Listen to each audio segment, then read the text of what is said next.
Muy buenas tardes, Ismael Lorenzo.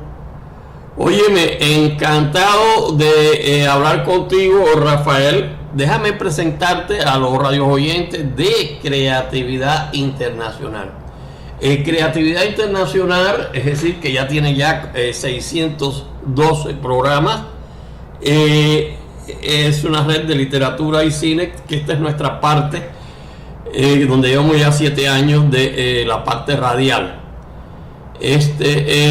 Vamos a presentar a Rafael Mérida Cruz Lascano, que es un autor de libros en Guatemala, de 30 libros, mayormente de poesía, y trabaja ahora en la novela Al margen de la herencia, un compendio de memoria. ¿Y tienes algún otro libro más reciente, Rafael? Estamos trabajando en un libro más reciente que es un libro de genealogía y heráldica de mi apellido. O sea, pues estamos estudiando la forma de cómo llegar hasta dónde nació el apellido, que es la herencia mía, porque los apellidos se cambiaron. Por ejemplo, inicio la plática contándote que el apellido viene de España, del apellido Verdugo. Y el Verdugo nació en España en el año 711, con una invasión que se hizo de Francia a España. Es una historia, pero fantástica, de película, más grande que de película. Pero en fin, pasa eso, y el señor Musa, que fue el invasor, se casó con una mujer de Arévalo, de España, y no les gustaba el apellido porque él era Verduró, y entonces se puso hasta otro nombre, y ahí fue naciendo. Verduró fue cambiando a otro, pusieron Verdugo, y después Verdugo volvió a Verdugo, y fue creciendo la familia. Cómo se hizo ese matrimonio, de donde hubo más descendientes. Esa fue una rama en el año 711. Luego viene cómo se fue desprendiendo, y viene una serie de apellidos, y cómo va evolucionando todo. Y después de 54 generaciones, llegamos a que mi abuela, que todavía llevaba el apellido original, Verdugo, se casa con un señor de apellido Cruz Lascano. Ella era de Madrid y mi abuelo Lascano era de Santander.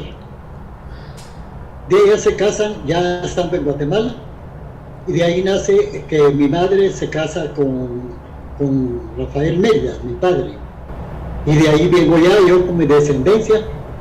Y entonces, después de muchos años y por una situación excesivamente curiosa, yo llego a escuchar cómo se hacía un libro de heráldica. Un tío mío, Francisco Barnoya Gálvez, llegaba a la casa a tomar sus observaciones por ahí por el año 1960 y centavos, y comentaban que a él le costaba mucho, porque para tomar los datos tenía él que ir a las municipalidades a escudriñar libros y a optar cuáles eran los nombres, los apellidos, la fecha de nacimiento, la hora del nacimiento, dónde se había bautizado, y una serie de detalles de cada persona. Y yo escuchaba las frases y se me pegaba aquella curiosidad del gran trabajo que tenía que hacer solo para poner unos cuantos reglones. Y Rafael, ¿a quién te refieres exactamente? ¿Es un familiar tuyo? Sí, es un primo de mi madre que se llamaba Francisco Barnoya Gálvez. Él es el autor del libro La heráldica y genealogía de la familia Verdugo. Pero claro, ya cuando tu madre se casó, pues que envió ya a Mérida Cruz Lascano, ¿no? Sí, ella empleó el Mérida Cruz Lascano. Otra pregunta. ¿Tú tienes en este momento alguna novela me dijiste que tenías el título de la próxima novela que vas a disparar? Sí, la novela es Al margen de la herencia. Esa es la novela del que medio platicamos la vez anterior. Sí, claro, sí, Esta novela estoy empleando yo terceras personas. Estoy hablando de una familia que en el secreto, así como lo hacen la mayor parte de los escritores, que en su mente tienen una base. La base mía es mi persona. ¿Cómo fue que yo nací? ¿En qué familia? Porque yo vengo de una familia muy aristócrata del tiempo de antes. Pero vivimos ya en estos siglos en donde todo eso lo hemos ido dejando atrás. Incluso las familias han perdido su estatus, porque mi padre era un pintor artístico y entonces él era un hombre muy bohemio. Mi madre tenía la clásica vida de antes. Ella vivía en el claustro de su casa, al cobijo de su familia, de la educación, y el padre se mantenía de arriba para abajo porque era pintor. Y entonces su vida transcurría así, o sea que nosotros nos fuimos educando bajo la rigidez de la educación de una madre. El padre muchas veces estuvo, no largas ausencias, pero estuvo con ausencias. Y eso formó que nosotros éramos 6, 2 hermanas mujeres gemelitas fueron las primeras y después 4 hombres. Los 4 hombres con una diferencia de 2 años cada uno. Y llevábamos una educación igual, pero cada uno de nosotros, por nuestro carácter, éramos totalmente diferentes. Eso se refleja en el nacimiento de esa novela, Al margen de la herencia. Cómo nace una persona y por su educación va tomando un carácter totalmente diferente a su ambiente. Porque yo nací en un estado enfermizo debido a la tiroides. Y entonces me decían que no iba a vivir mucho, decían que iba a padecer de muchas situaciones, que nunca iba a poder leer o escribir, porque mi estado era grave. Pero no fue así. Fui mejorando, comencé a hacer mis estudios primarios, ya en ese tiempo, al tercer grado de primaria, cuando yo tendría ya de 8 a 9 años, aquí la primaria se principia a los 7, a los 7, 8, a los 9 años, yo ya tenía una mala costumbre, a todo le hacía rima. Cada palabra que me decían yo por juguete la rimaba. A algunos se les caía muy mal, era fastidioso, otras personas se reían. Y entonces yo comenzaba a hacer versitos. Cuando seguí, en ese tiempo, el tercer año, uno ya está aprendiendo a leer formalmente dentro de lo que es las clases de la escuela. Y al siguiente año yo ya tenía un cuadernito con algunos poemas. Según yo, eran poemas, pero yo no sabía escribir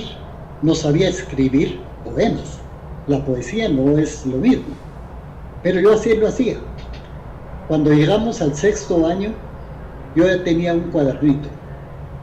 Un compañero mío que también le gustaba escribir me prestó el de él y yo le presté el mío. Al rato, cuando yo leí el de él, se lo devolví, pero él jamás devolvió el mío. Yo tenía idea de lo que había hecho. Entonces comencé a hacer poemas. Hice un libro. A ese libro, sin saber qué es lo que yo estaba haciendo, le puse ensayos. Pero era porque estaba ensayando a hacer poemas. No era propiamente un ensayo gramatical. Entonces, el libro lo fui guardando y cuando hubo oportunidad, al cabo de los años, en que yo ya comenzaba con la idea de que tenía una herencia. ¿Por qué la herencia? Porque dentro de la familia hay poetas, grandes poetas. Por ejemplo, en tu revista, que es una cátedra de literatura, tu revista, tengo yo uno de los poemas de don Ignacio Verdugo y Cavada. Él, de España, la familia emigró a Chile y la familia se hizo grande en Chile. Y él hizo el poema El Copihue Rojo. El Copihue Rojo se hizo famoso y lo tenían tan en grandeza que era casi el segundo himno de Chile, porque lo cantó una mezzosoprano, Rayén Quitral. Hay un disco de eso y está en tu revista. Y así fue creciendo esta situación. Cuando al paso de los años me gustaba mucho ir a la biblioteca. Me pasaba a comentarte que mi libro nació de un librito viejo que tenía mi madre, porque ella sí no renegaba de que yo estuviera haciendo garabatos.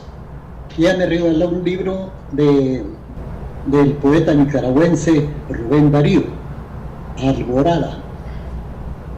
Y ese libro, que no tenía ni pasta porque estaba muy viejito, me servía para leerlo, pero dentro de mi falta de conocimiento, yo lo leía, pero no ponía atención de que ese libro, los versos que él colocaba en sus cuartetos, tenían rima.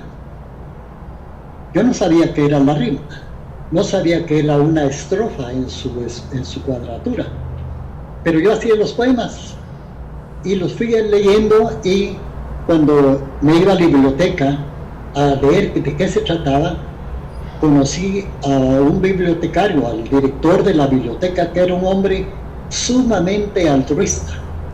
Él, siendo el director, le gustaba platicar con la gente que llegaba, y por casualidad platicó conmigo. Y yo le conté que tenía un libro y me dice: tráemelo, lo voy a leer. Y a mí me daba vergüenza pasaron años y no lo llevaba.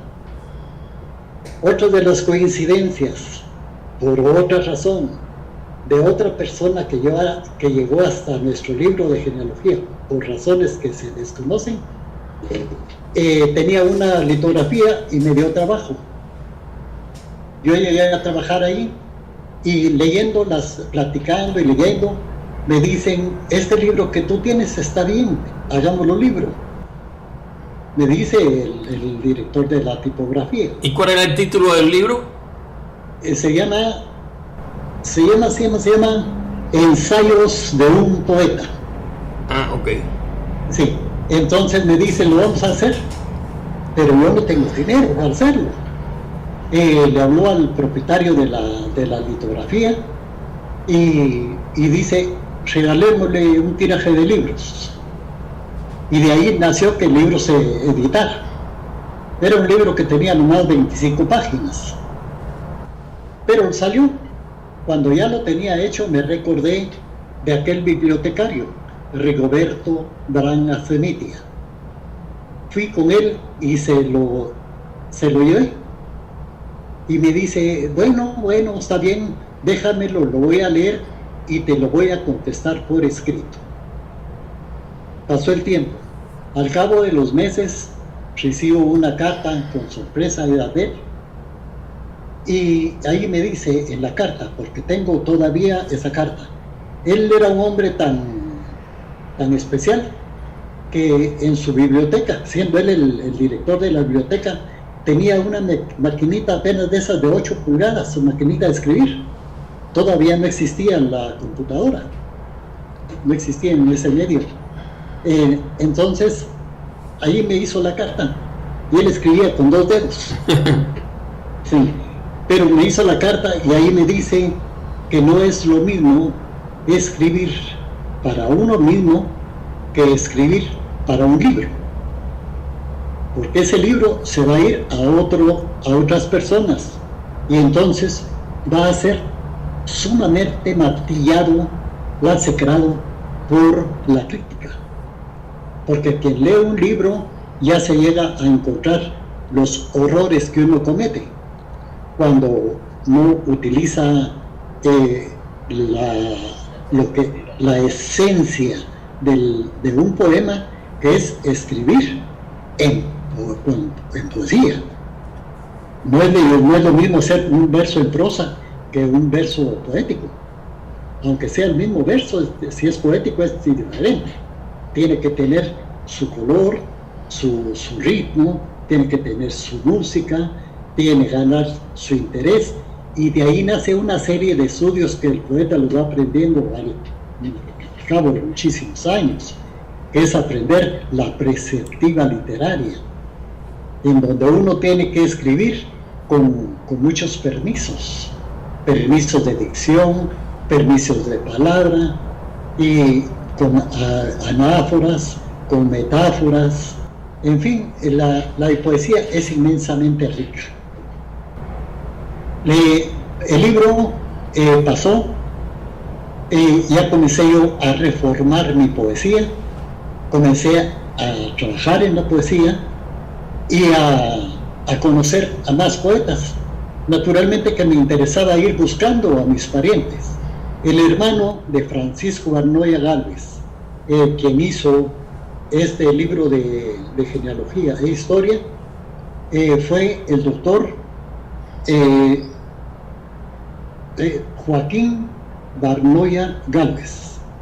Este doctor fue uno de los que estudió en la Universidad de San Carlos y de los que hizo el himno de la Universidad de San Carlos, que es mundialmente conocido y que se llama La Chalana. Es el himno de la Universidad de San Carlos. Y de ahí viene que uno vaya aprendiendo de otras personas, de los parientes, de lo que lee.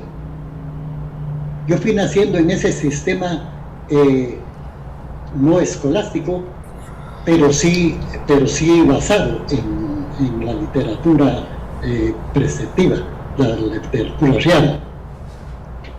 Cada vez que yo escribía algo, me acordaba de las cosas que tenía que ir haciendo en un futuro, pero todavía no pensaba formalmente en el libro de la genealogía e historia, porque esto es reciente. El libro del nacimiento al margen de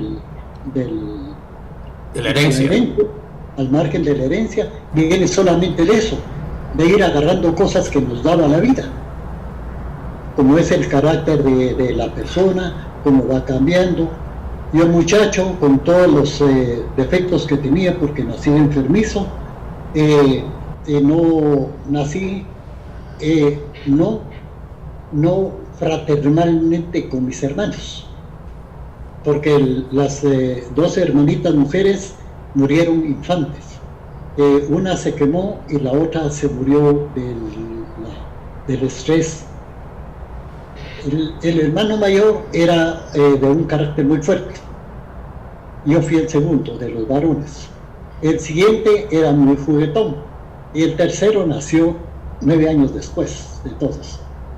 Entonces mi carácter era estar separado.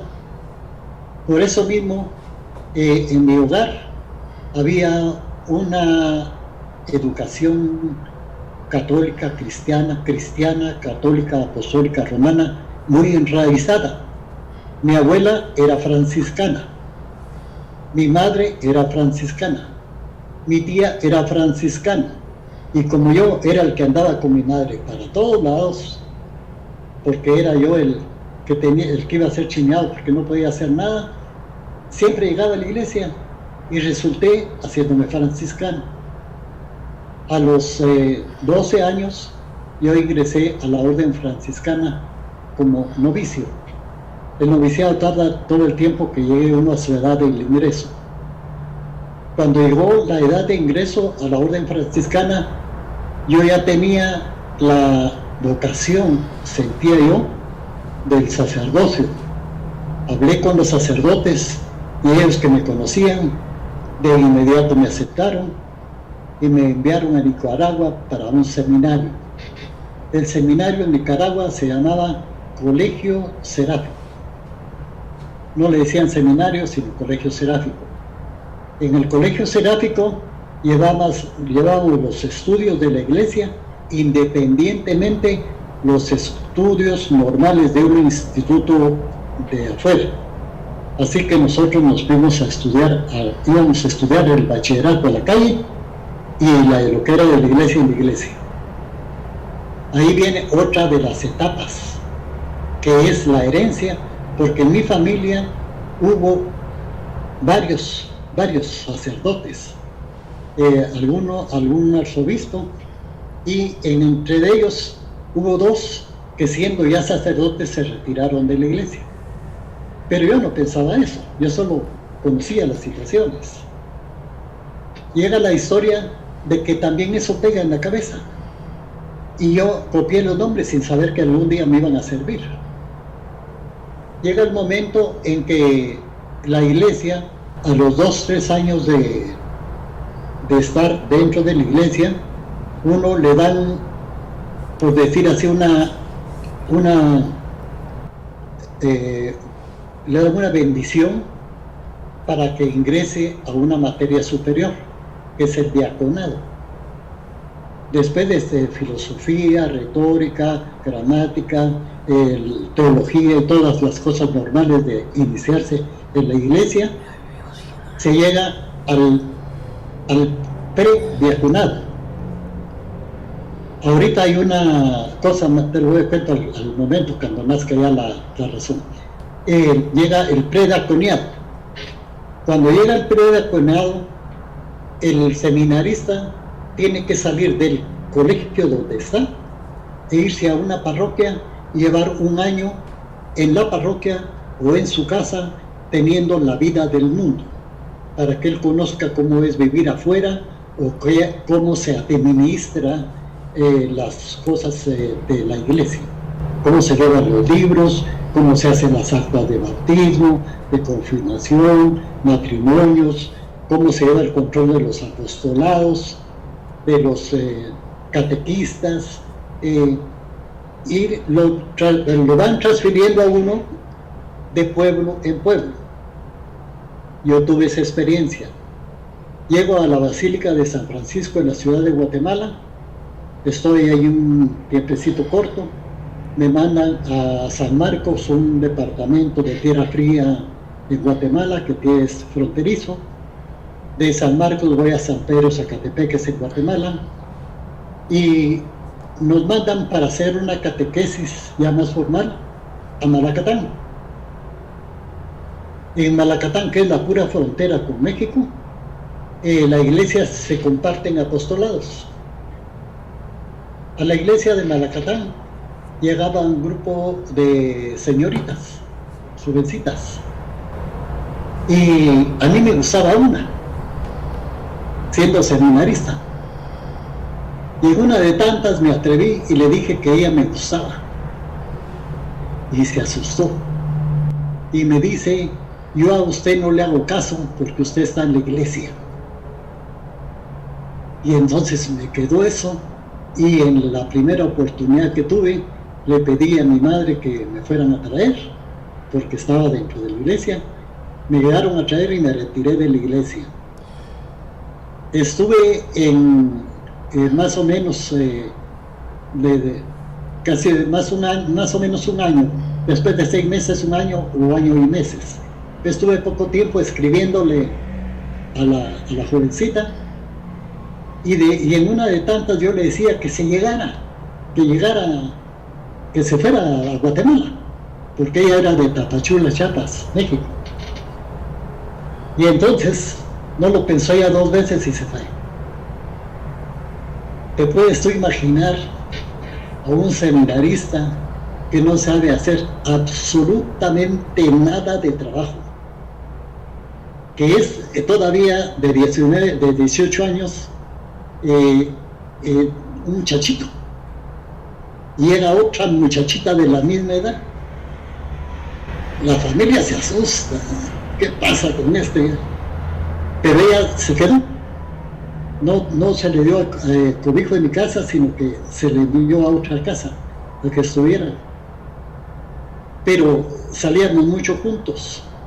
Pasaron unos meses y mi madre me dice, mira, no me gusta esa muchachita, así que si tú no me haces caso, porque desobedecía, yo me salía para ir a buscar, si tú no me haces caso te vas a tener que irte de la casa. Eso fue durante una refacción. La familia acostumbraba a tomar el té a las 4 de la tarde y nos reuníamos todos en la mesa. Y estábamos en esa reunión cuando me dijeron eso. Y de la reunión me levanto yo en camisa, como estaba. Me voy a la puerta, me retiro, me voy a buscar a la muchachita donde estaba trabajando de ayudante de costurera. Y le digo, tal y tal cosa me pasó. Así que me fui de mi casa. Yo también me voy, me dice ella. Y nos fuimos de la casa de ella con su valija y yo sin nada. Ella del trabajo se llevó 16 quetzales. Era su capital. Con eso nos fuimos a la calle y estuvimos caminando. Nosotros vivíamos en la 19 calle, llegábamos a la 40 y de la 40 regresábamos a la 19, porque yo no conocía también la capital. Y entonces íbamos y volvíamos durante 2 o 3 días. A los 3 días nos fuimos a un lugar y la señora del lugar nos dice, esta parejita me gusta y yo les doy cobijo aquí en la casa, solo me ayudan a hacer la limpieza. Y entonces ella trabajaba en la cocina ayudando, yo ayudaba a trapear y a barrer, pero no votamos. Al día siguiente, a los 2 días, nos vamos. Y nos salimos y volvimos a regresar y le hablé a mi mamá. Ella nos dio cobijo. Y ahí viene la otra herencia. Tienes que trabajar. Tienes que trabajar. Y me obligaban a salir a buscar trabajo. Y yo me iba a las calles, pero no sabía ni siquiera a dónde ir. Y regresaba ya después de que era tarde. ¿Y qué hiciste? Fui por todos lados y no me dan trabajo. No me dan trabajo. Y entonces mi mamá se vio obligada a buscar entre sus parientes dónde conseguir mi trabajo. Y encontraron trabajo en una empresa de hacer zapatos. Una fábrica de calzado, que es grande en Guatemala todavía. Y era de un primo de mi mamá. Y entonces llego yo, comienzo a trabajar, ya con trabajo, yo busco a dónde irme de fuera de mi casa, comenzamos a hacer una vida, llegó el momento en que nos casamos y ahí viene otra fase de la herencia. Te estoy hablando todos esos... Dime. Óyeme, se nos ha acabado el tiempo, llevamos ya 29 minutos, 30 minutos. Esto, es decir, tú me estás contando una historia muy larga, ¿no? Sí, pero todo es basado en el libro. Buenas tardes, Rafael. Muy buenas tardes, Ismael. Es un gusto saludarte y estamos nuevamente para servirte. Bien, déjame presentarte a nuestros radios oyentes de Creatividad Internacional. Hoy tenemos con nosotros a Rafael Mérida Cruz Lascano, que es un autor de 30 libros, mayormente en los géneros de poesía y la novela Armaje de la Herencia, un compendio de sus memorias. Y Rafael, háblanos algo más de todas esas actividades que tú has tenido poéticas y de esa novela, por favor. ¿Cómo no? Sí, es muy importante hablar sobre la literatura, sobre la poética, porque resulta que dentro de lo que es la novela, se había pensado o había yo tomado en cuenta que en muchas partes me voy de un capítulo a otro segmento, porque se parte.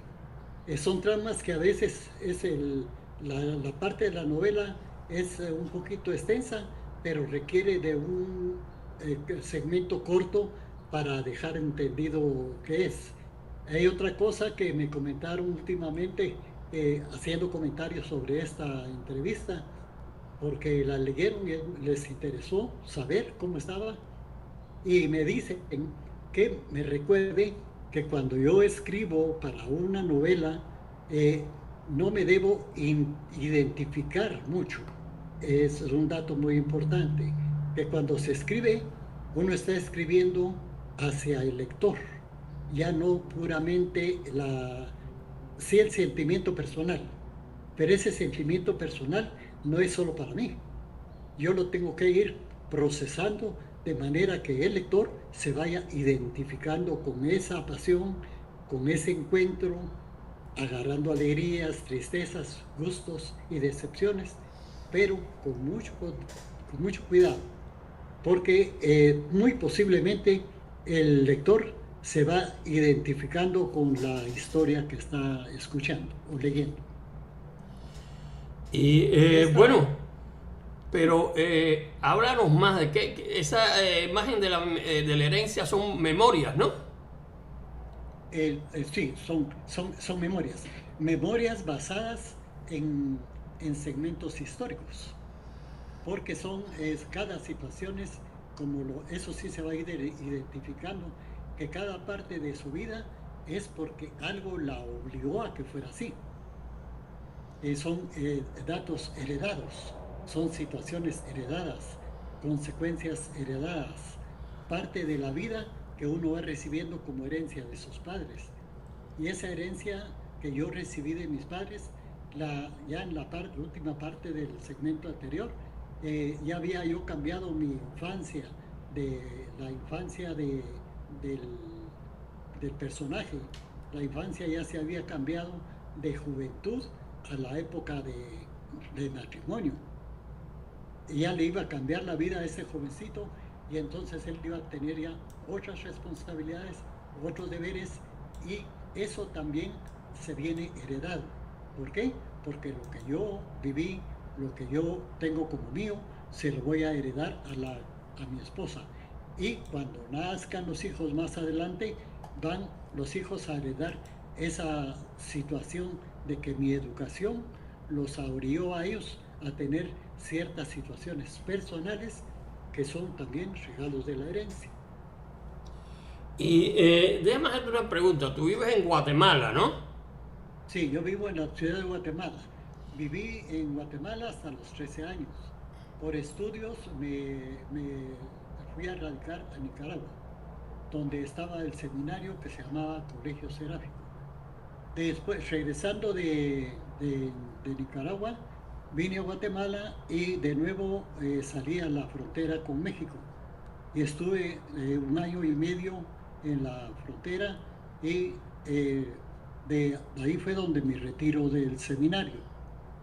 Del retiro del seminario, para la historia de este joven, ya viene otra anécdota, porque él deja no es fantasía, pero que su carisma lo deja de un lado porque se enamora. Y ocurrentemente, por lo que sea destino, casualidad o herencia, a mi abuelo le ocurrió lo mismo. Él era seminarista y cuando se iba a ordenar, lo mandaron a Guatemala.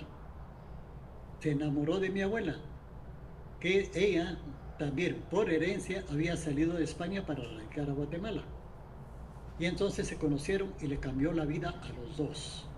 De ahí viene la educación de las hijas. Esta señora, la abuela, era muy franciscana, Y esa situación de ella, su vida, la heredó a sus dos hijas. Las dos hijas eran franciscanas y como ya se conoce la historia, ¿sí? Como ya se conoce la historia en el libro, este muchacho dejó su vida religiosa para causar su vida ya en el mundo. Y lo mismo ocurrió en esta familia. O sea, pues que es un relato heredado. Y de la misma forma continúan las situaciones porque cada capítulo se va tomando eh, no plagiado, no plagiado de ninguna manera, porque no se está tomando la historia de otra persona para contarla en esta novela, sino que la historia de otra persona fue la que comenzó a vivir este muchacho. Y este muchacho, que venía de una educación muy conservadora, comenzó a verse obligado a tener una vida social más fuera de lo común. Y entonces viene de la herencia, de lo que leyó del abuelo, lo que va a vivir, lo que él vivió de joven y lo que comienza a vivir ya en su vida matrimonial, que no es plagio, no es copiado, no es querer vivir lo mismo, sino que es una cosa muy parecida. Como cuando uno va a un restaurante porque se le antojaron una comida en especial y desde que ingresa al restaurante, lo primero que siente, lo primero que absorbe es el aroma de la comida que él ya estaba pensando. Esas coincidencias se toman como anécdotas y el poeta las convierte en poesía. Entonces, pero bueno, las memorias para nuestros radios oyentes, en parte mayormente son memorias tuyas, ¿no? O de tu familia. Memorias viene de todo. Son memorias de la familia que vivieron y que quizás yo la escuché, porque no todo lo escuché. Algunas cosas se pudieron leer, otras cosas se pudieron ver, pero por coincidencias, por herencias, yo las tuve que sufrir en carne propia. Ese yo es el personaje de la novela, que cuando este personaje comienza a narrar su historia, no se va narrando la historia vivida, sino la convierte en esa fantasía que se va a la narrativa. Y ahí está donde viene la situación por lo cual esta novela ha tardado mucho, porque resulta que yo no soy muy amigo de la narrativa. La narrativa exige un lenguaje propio para la versificación escrita. Y cuando uno tiene una educación diferente, lo mío es la poesía, y entonces todo lo vuelvo poema. Y entonces tengo que estar quitando todos esos párrafos y corregirlos e irlos narrando como la historia de un fulano que existió, pero que no soy yo. Ese fulano existió, pero no soy yo.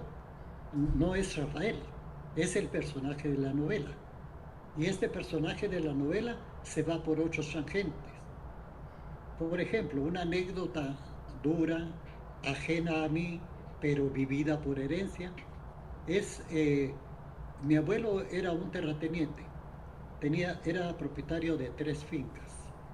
Entonces viene que a este abuelo el gobierno le robó una propiedad por intereses del gobernante y lo expropió.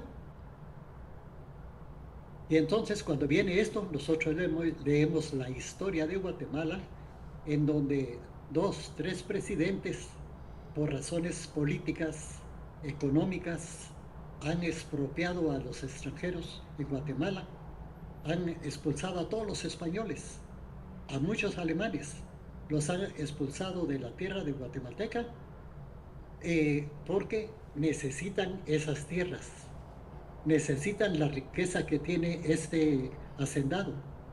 Entonces les quitan sus tierras y los echan del país. Una pregunta. ¿Los antepasados tuyos, Rafael, no eran guatemaltecos, no nacieron en Guatemala? No, abuelo y abuela nacieron fuera, son españoles. Mi abuela fue madrileña y mi abuelo era de Santander. Los dos eran de España y se conocieron en Guatemala. Ya. Sí. Ahí vienen historias bien bonitas. Por ejemplo, habíamos platicado de que uno de mis libros se trata de la genealogía y la historia del apellido. Nosotros venimos por herencia del apellido Verdugo. El apellido Verdugo no es propiamente español. Este apellido era holandés. Y me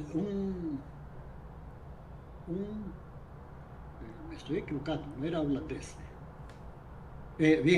Cuando llegó este señor a España, llegaron en el año 811 y llegaron a invadir España. Muchos no conocemos eso, que España fue invadida por personajes de otro país y la tuvieron así durante 3-4 siglos, casi 400, 500 años, hasta que España logró emanciparse de esto, liberarse, y uno de los soldados que lograron esa libertad fue Francisco Verdugo. De ahí viene el por qué encontré esa historia, porque estaba buscando de dónde viene el apellido, que viene de los Verdugo. Y esos Verdugo tienen una serie de ramas que muchos biógrafos solo tienen 3-4 generaciones, 5, no son generalmente, pero algunos que más, pero muchos no llegan a tanto. Yo tengo las 54 generaciones, porque vienen desde el año 811, que comienza esa guerra en España, esa invasión a España, y viene a las siguientes familias, cómo se desmembró. Incluso en la misma España, cuando llegaron a Arévalo, llegaron 4 familias. Las 4 familias tenían un parentesco cercano, los 4. Y entonces llegó otra persona que tuvo, pues por casamiento, por matrimonio, llegó una 5ª persona. Y entonces Arévalo le llamaron durante mucho tiempo, era la ciudad de las 5 generaciones, que Arévalo le pertenecía a los 5 Verdugos, de apellido Verdugo. Y bueno, pero Rafael, es una pregunta. O sea, tú desciendes de un Verdugo, ¿no? Pero sí, tus apellidos son Mérida Cruz Lascano. Exacto. ¿Por qué? Porque este Verdugo se casó con un briseño. El briseño se casó con González. Este González se casó con un Martínez. Este Martínez se casó con los de Chile. ¿Cómo se llaman estos de Chile? Los que son los de la independencia de Chile. Los Castaño se casaron con otros, y de cada familia los herederos, los que siguen en la familia, van casándose con otros apellidos. Cuando son mujeres se va perdiendo el apellido, y de ahí viene otra cosa. Los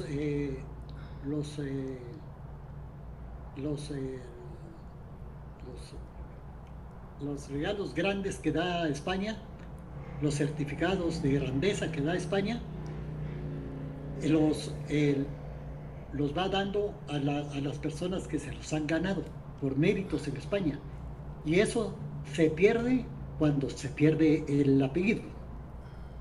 Mi abuela, después de tantas generaciones, llegamos nosotros, con ella, cuando ella todavía tenía el apellido generado de los principales.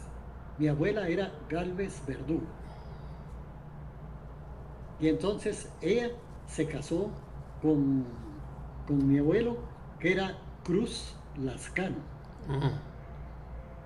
Al casarse ellos dos, que era Gálvez Verdugo y Cruz Lascano, mi mamá recibió el apellido Gálvez Cruz. Cruz Gálvez. Pero ella se casó con Mérida. Y entonces ya viene que yo soy Mérida Cruz. ¿Y el Lascano de dónde viene? Ahorita te cuento, en eso estoy exactamente. Cuando yo comencé a trabajar con la literatura, comencé a salir muchos países con mi nombre. Y otras personas decían, pero si yo conozco a Rafael Mérida, que es de tal parte, y tú dices que eres de Guatemala. Otros me pusieron en sus libros, y todavía está escrito, que yo soy de España. Y no, yo nací en Guatemala. Pero hay otros, varios. Y un Rafael Mérida me escribe de España, periodista, me escribe de España y me dice que me convendría que yo explicara de mi segundo apellido, porque también hay Rafael Mérida Cruz. Y entonces él me cuenta que él pasó por lo mismo. Y entonces por eso él tenía su segundo apellido de otra persona. El segundo apellido de su mamá era su primer apellido. Y entonces yo puse Rafael Mérida Cruz Lascano, porque el apellido de mi abuelo es Cruz Lascano. Esa es la razón del por qué yo utilice el Cruz Lascano, que no es socialmente todavía aceptado. Mi apellido social todavía sigue siendo Rafael Mérida Cruz. Ah, claro, bueno, y se agregó el Cruz Lascano para diferenciarte de lo otro, ¿no? Yo ya entiendo, sí, entiendo. Óyeme, Rafael, nos estamos acercando hacia el final de la entrevista. Me dijiste que ibas a leer un poema tuyo y me gustaría que nuestros radios oyentes oyeran ese poema, por favor. Cómo no, les cuento a ellos con todo el permiso suyos que voy a relatarles la sinopsis de esta novela.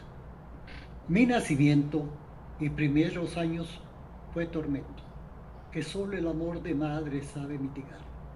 Recuerdos vagos que tengo de mi amado hogar, una casa amplia, 3 patios, la higuera y el pimiento. Entre jardines pasa mi niñez, rememoro, con nostalgias, alegría, al calor de la familia. El café de las 4 y sombra de bugambilia, frente serena y en el lustroso corredor un lobo. Juventud, divino tesoro, escolares días de los bulliciosos descansos del recreo alegre, cuando en las navidades hacíamos el pesebre incrados entre regocijantes melodías.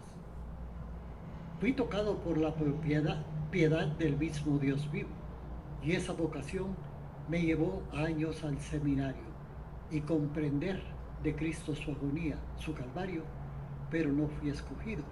El mundo me hizo su cautivo. Ya el Señor me tenía preparado gran presente, morenito, delgado, y lejos de ser hermoso, predispuso en mi camino, al ser más cariñoso, la mujer que cambiaría mi mundo y mi horizonte. Mi madre sufrió gran pena, mi padre había partido, con humildad la nueva hija se ganó el cariño, con dificultad, tropezos, pero como un niño se comprendió que el hijo no se había perdido. Nació el primer nieto, cambió todo el panorama, capilla iluminada de espirituales velas, pues llenó de regocijo y contento a las abuelas que presumen heredada la nueva raza. Llevé en mano un estandarte, símbolo de viajes. Después de pasar Centroamérica, llegué a México. Fueron muchos años, toda una vida, y eso es lógico. Llegamos a Estados Unidos se desterraron los equipajes. He visto que el tiempo terreno he despilfarrado. Solo quiero dejar el sueño de mi poesía. Oigo canción profana, comprendo en mi agonía que lo que he perdido lo tengo bien ganado. Gracias. Bueno, muy bien, Rafael, me alegro mucho que me hayas concluido con ese poema tan descriptivo. Te agradecemos mucho tu presencia y seguimos en contacto. Muy buenas tardes. Muy buenas tardes, Simán. Muchísimas gracias. Bye. Muchísimas gracias.